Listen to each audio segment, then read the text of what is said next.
que chacun dise, je nais nouvellement. J'ai vu que de nouvelles valeurs dans ma tête. Si ce qu'on dit là, c'est ce que je fais, je renais, je change. Les parents ne trompent pas, les aînés ne trompent pas. Quand on initie de partager, ça veut dire qu'il y a une expérience.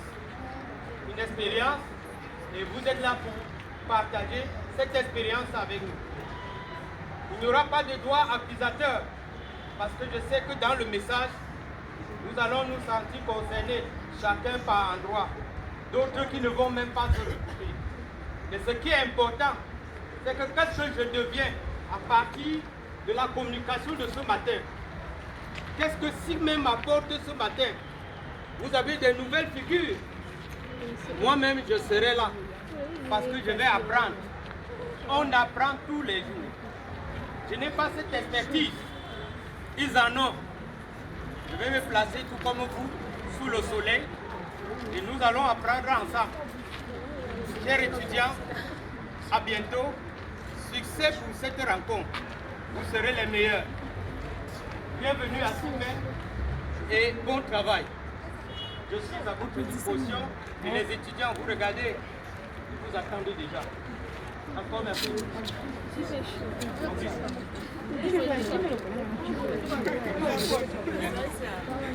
Merci, monsieur le directeur. Chers enseignants, chers étudiants, bonjour et bonne année. Merci. Bonjour et bonne année. Merci. Je m'appelle Signe Étienne.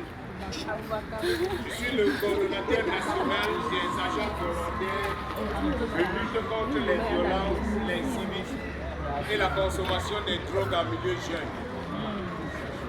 En février 2021, la FOJCAM a signé un accord de collaboration avec le groupe Sosina.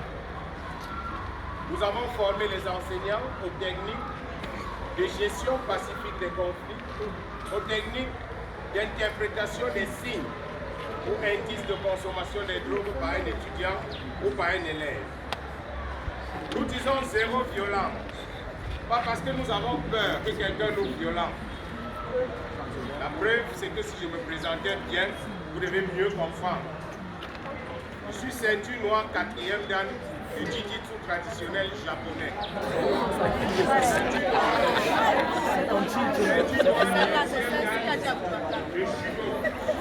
Si je vous dis zéro violence, faites-moi confiance.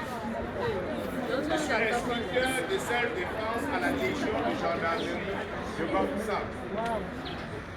Alors, ceux qui manipulent les coups de poing et les coups de pied dans un établissement ou dans une université comme celle-ci, sans connaître les points vitaux, peuvent envoyer quelqu'un à la mort ou envoyer quelqu'un à l'hôpital. Alors nous sommes venus vous dire zéro violence pour un avenir meilleur, zéro violence pour la paix. Mais parlons, présentons un peu le contexte au Cameroun en 2023. À l'heure où je vous parle, nous sommes en train de boucler une enquête dans les universités du Cameroun. 224 étudiants ont trouvé la mort d'une façon bizarre. On dit, une jeune fille a été retrouvée morte dans sa chambre à l'université. On dit toujours une enquête a été ouverte. Vrai ou faux? Très bien. On dit, vous voyez la photo de votre camarade sur Facebook. On la cherche depuis 2 semaines. Et 3 semaines après, on dit retrouver morte. Il n'y a pas de problème. Nous sommes venus vous aider à comprendre ce qui est caché. J'avais dit l'une des sources. L'une des sources, c'est la consommation des drogues. L'overdose à la consommation des drogues peut vous pousser à vous retrouver. On vous retrouve mort le matin. Permettez-moi de vous raconter l'histoire d'un étudiant. Actuellement, il est à la prison centrale de Neubel, condamné pour 17 ans de prison. Attendez, je vous explique. Il a eu son bac avec mention très bien en 2021. En octobre de la même année, ses parents l'ont inscrit à la filière médecine à l'Université des Montagnes à Baganté. 2 mois de classe seulement après. Il prend le téléphone un mercredi et appelle son papa qui est au ministère de la Défense à Yaoundé et dit « Papa, j'ai découvert ma vraie vocation. J'ai compris que la médecine ne pouvait pas m'aider. J'ai découvert ma vraie vocation. » Avec beaucoup de zèle, le papa surpris prend le téléphone, appelle sa maman qui était à l'époque à l'hôpital régional de Bafoussam comme médecin.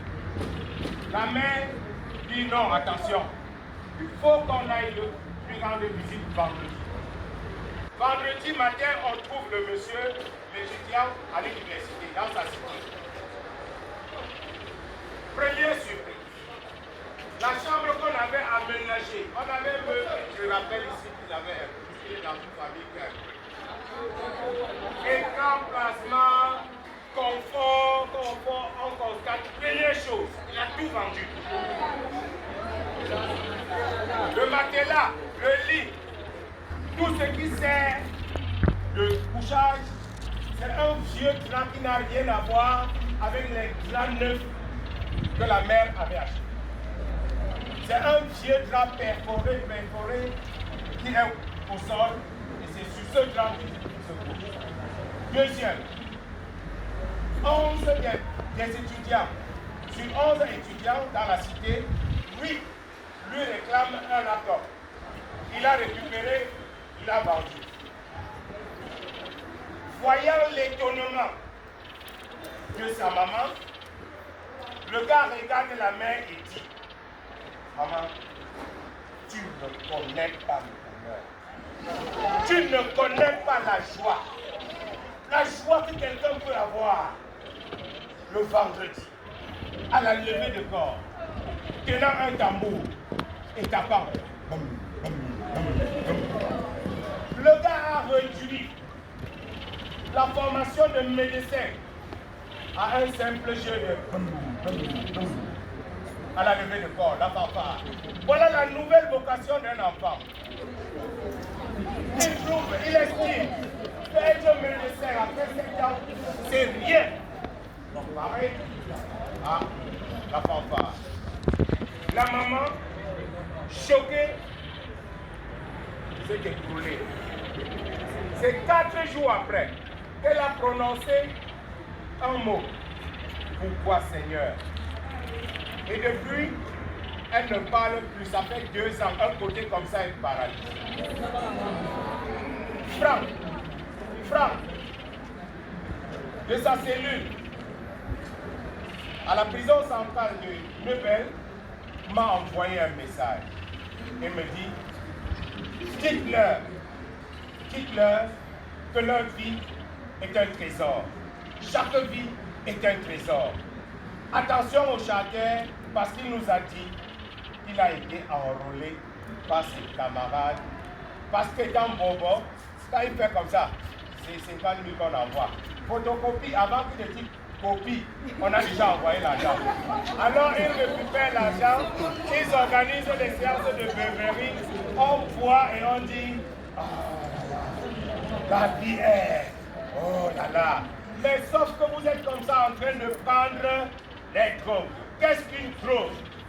Une drogue, c'est toute substance chimique, biochimique ou naturelle qui change, transforme, altère, modifie le système neuronal et même le cerveau.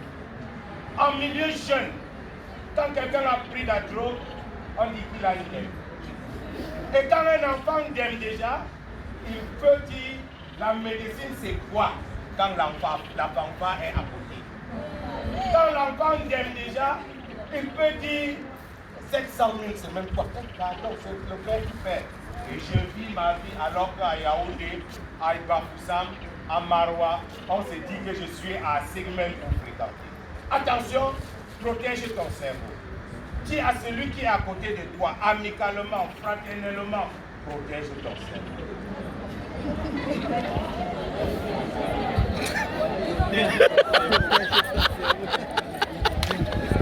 Je veux qu'on le dise, comme le dit à Maître je m'avoue. Regardez comment je dis à Maître Mabou. C'est mon ami, c'est mon camarade. Je lui dis. Ah, ça doit être amicalement et fraternellement. Ne faites pas comme ça. Protège ton cerveau. Comme si tu soupçonnais quelque chose.